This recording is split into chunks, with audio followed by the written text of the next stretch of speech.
So, Anatomy of a Fall is a good movie, but in the end, I found myself not really even wondering whether or not Sandra did it. And as the credits rolled, I kind of forgot about the movie and just moved on. I see that this movie is up for Best Picture. I think that Oppenheimer is going to take that one, even though that might be the predictable choice. Past Lives is up for Best Picture as well, and so I'm kind of low-key rooting for that one, although Oppenheimer would be good as well. All that being said, Sandra, the actress in this movie, yeah, she was enough to keep me watching. She's very compelling on screen. I don't know if I would have carried on watching this movie if it weren't for her, and I don't even know of her as an actress. Anyway, I am really excited for her Best Actress nomination. Anyway, on to the summary. A journalist named Zoe is interviewing a writer, a novelist named Sandra, asking her about her process for writing her books, specifically if she needs to have an experience of something before she starts writing, since Sandra had mentioned that her books were always a mix of truth and fiction. Is it Sandra's goal to have the reader wonder what's real and what isn't? Sandra's kind of coy and evasive, and she kind of asks the interviewer questions instead, says she wants to get to know her. In the background, a young boy is washing the dog,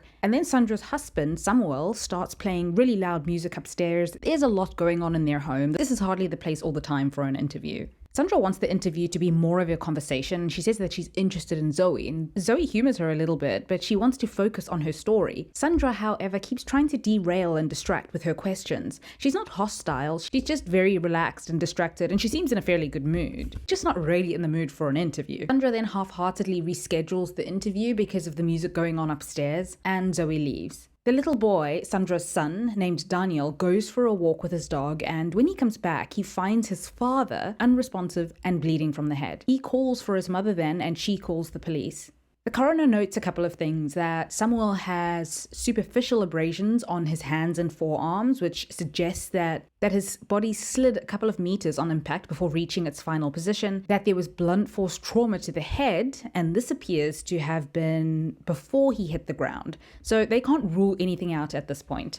Sandra tells a visitor that they had been living at this chalet for 2 years, but Samuel grew up in the village. By the way that they greet each other, they politely hug, so I'm not sure of the nature of the relationship yet. He seems to be there to interview her, and he asks her to just tell what she told the authorities. She then narrates the scene that we saw play out, with Zoe eventually having to leave because Samuel had played loud music, making the interview impossible. In the version to this guy, she adds that Samuel did it to piss her off. He tells her to be rather precise and tell him exactly what she told the police, because she did not say to the police that Samuel did that to piss her off. Anyway, she says that after Zoe left, Samuel came down to talk to her. Samuel went back to the attic and she went and wrote in bed. Then she fell asleep. About an hour later, she heard a scream, and that was Daniel. The pair inspect the house a little bit. He asks questions, she answers him and shows him a little bit around the chalet. We finally get a name of the man then. His name is Vincent, and he is an old lawyer friend. There's also someone named Monica who comes round to the house. She's Daniel's godmother, and she sometimes takes care of Daniel. Anyway, we eventually learn from Vincent that the cause of Samuel's death is inconclusive. He draws a picture then to illustrate how Samuel's death could have happened, how he bumped his head on a little shed type thing before falling to the snow, and then he could have dragged himself a few meters before finally dying. The problem is there is no DNA anywhere on that roof of that little shed, and there are 3 blood spatters on the wall, and this just doesn't match with their theory, but the judge has asked for an expert opinion. Sandra also has a bruise on her arm, which could be an issue because people might think that perhaps she and Samuel got into a struggle. Vincent asks her to explain, but she has a perfectly reasonable explanation. She says that she'd already told the examiners that she always bumps her arm on the edge of the kitchen counter when she walks past. They can even ask Daniel because he hears her bump it all the time. Still, in the end, an accidental fall will be very difficult for them to defend. When asked if she thinks that Samuel took his own life, she says no, not with his son so close by. But later she calls Vincent and she says that 6 months ago, Samuel got drunk, took a bunch of pills, and got sick on the floor, and that may have been an attempt now that she's looking back on it. Problem is, nobody else knew about this. It was never reported. Only Sandra knows. And obviously Samuel. Daniel is questioned then, and he says that he heard his parents that day before he went on his walk. He says that they weren't fighting. He couldn't really hear what they were saying. He couldn't really make it out, but it didn't sound like they were fighting. Daniel is 11, by the way. The question is doubt that he could have possibly heard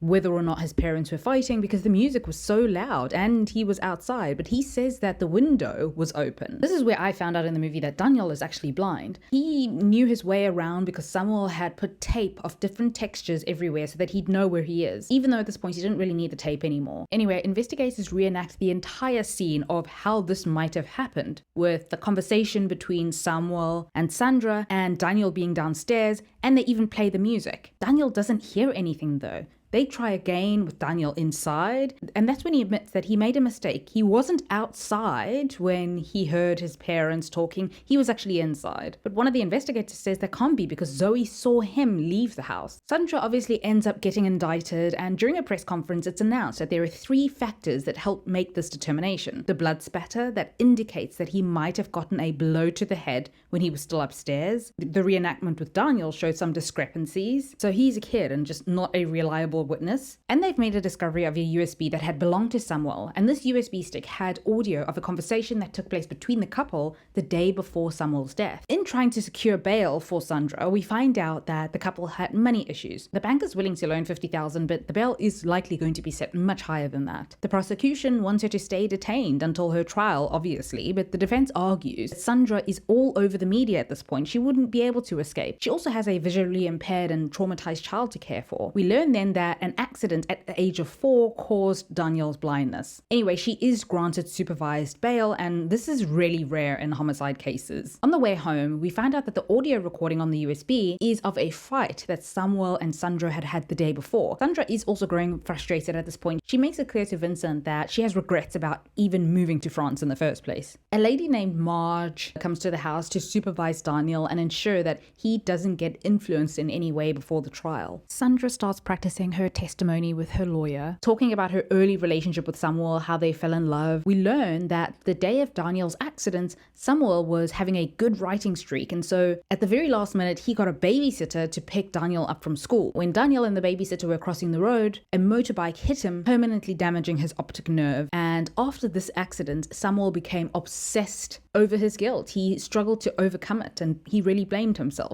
The movie skips to a year later and we're finally at the trial. The court is listening to the recording of the interview between Zoe and Sandra. And Sandra's questioned about whether she was trying to seduce Zoe or mentally escape her home life. Could Samuel have been jealous on account of Sandra's bisexuality? Then the prosecution asks Sandra that after Zoe left, Sandra says that she eventually fell asleep. How was she able to fall asleep with all of that deafening music going on? Didn't she complain to Samuel about it? Sandra says she was used to the music because Samuel often played it and she had earplugs anyway. They question Daniel next about his conflicting statements before and after the reenactment. Next, the blood spatter expert gives testimony and he says that the only way the blood could have gotten on the walls that way is if Samuel's head was hit while he was still on the 3rd floor. It's also very likely that he was pushed. Another expert for the defense also comes in and they're both working with high probabilities. There's still no certain proof one way or another. Then we get to a kind of interesting part of the trial, Samuel's mental state the months before his death. Now remember, Sandra said that she witnessed him potentially try to OD and take his life 6 months prior. She thinks that it was because he felt himself a failure and he was ashamed. He'd been on antidepressants and Sandra says that he stopped taking them because he felt that with them he couldn't write anymore. She adds that Samuel felt like he was hooked on the pills and he blamed his doctor for it. Well, we get testimony from Samuel's doctor who disputes all of this. The doctor says that Samuel, who he spoke to during their sessions,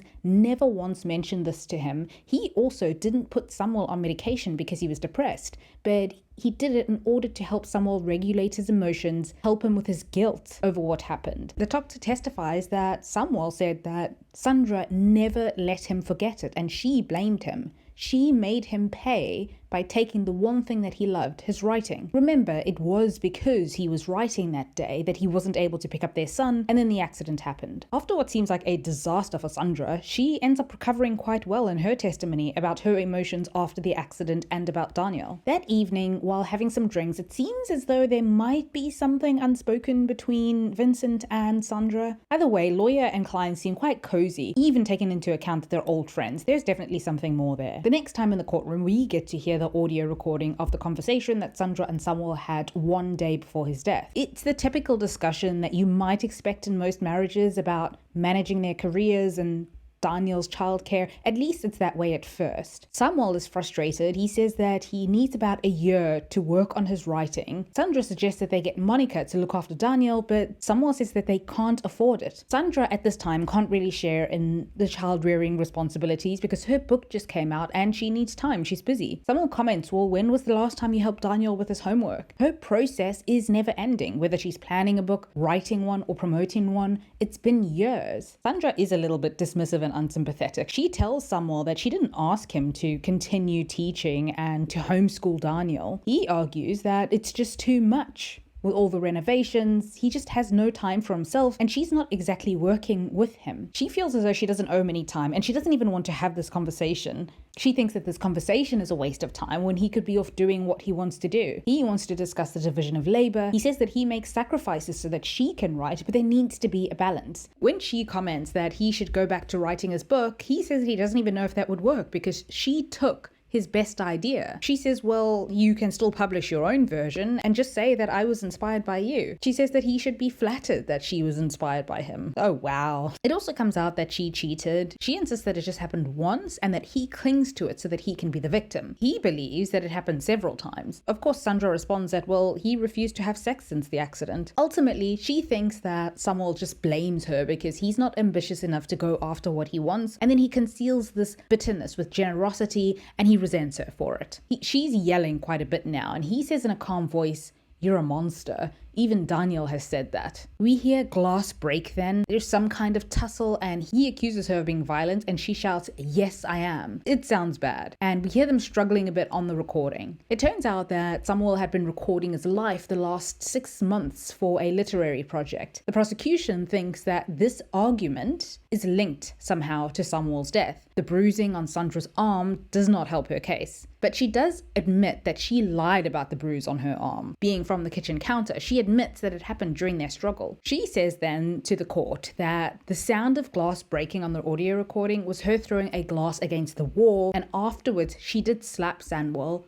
He grabbed her wrist and she was throwing frames on the floor to kind of stop him, and Samuel punched the wall. The defense also shows photos of the wall being punched and x-rays from years ago when Samuel broke his fingers due to a similar wall punching incident. Vincent also convincingly argues that there is no connection between the fight and his death. Not a convincing enough one with solid proof. See, now this audio recording made me convinced that Sandra didn't do it because, well, you can tell that she loves her son Daniel. The everyday practicalities of his care, that wasn't something that she was overly concerned with. She was okay with leaving that to Samuel or even Monica. It didn't seem as though she was prepared to take a step back from her career or sharing the burden with Samuel. So I think that her killing Samuel just doesn't make sense. It would have been so inconvenient for her, and she just does what's practical, right? If she did kill him, it might have been an accident, but we saw how high that railing was. You need to put a lot of force into pushing somebody over. I just don't see Sandra making that effort. Sandra talks again, and then, I don't know, she has this habit of whenever things are going well for her, she tends to overcorrect, tries to be too convincing.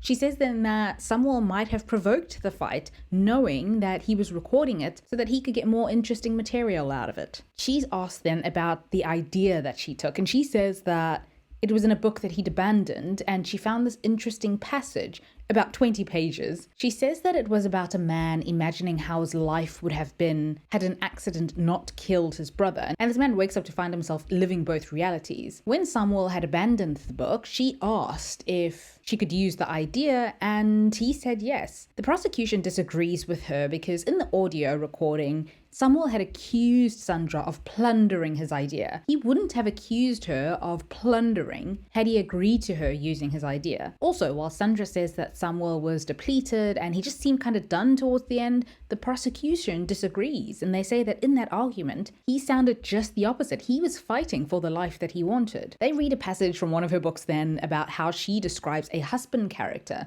and how repulsed she was by this husband character. In the book, the wife contemplates his death and wonders about killing somebody, and she becomes fixated by the idea of her husband's death. A few months before his death, while he was still alive, Samuel had also sent work to his publisher with the intent to publish a novel, but the publisher, also a friend to Samuel, kind of ghosted him, and the defense suggests that Samuel felt rejected. The judge then announces that she's going to have Daniel testify with some new information. Daniel later tells Marge that he doesn't want his mother at the house for the weekend. She tries to convince him that they can talk about this, and she tries to put his mind at ease about what he might have heard during the trial, but she's reminded that there is no trial talk allowed in the house. Daniel just looks on ahead, not engaging with her, so Sandra leaves the house. We see her really distraught in the car, and it's one of the few times she's been openly vulnerable, coming apart a little bit, because she has kept it together very well up until this point. The movie almost makes us believe that Daniel might know something, might be protecting his mom, but that never really bears out. He's just distraught and overwhelmed because he knows the impact of his words when he takes the stand. Daniel is made to testify, and he says that back when Snoop was sick, his dog, he and Samuel took him to the vet, but his dad was unusually quiet in the car on the way there. He says then that Samuel prepared him for the day that Snoop might no longer be around, that Snoop wasn't so young anymore. He's an outstanding dog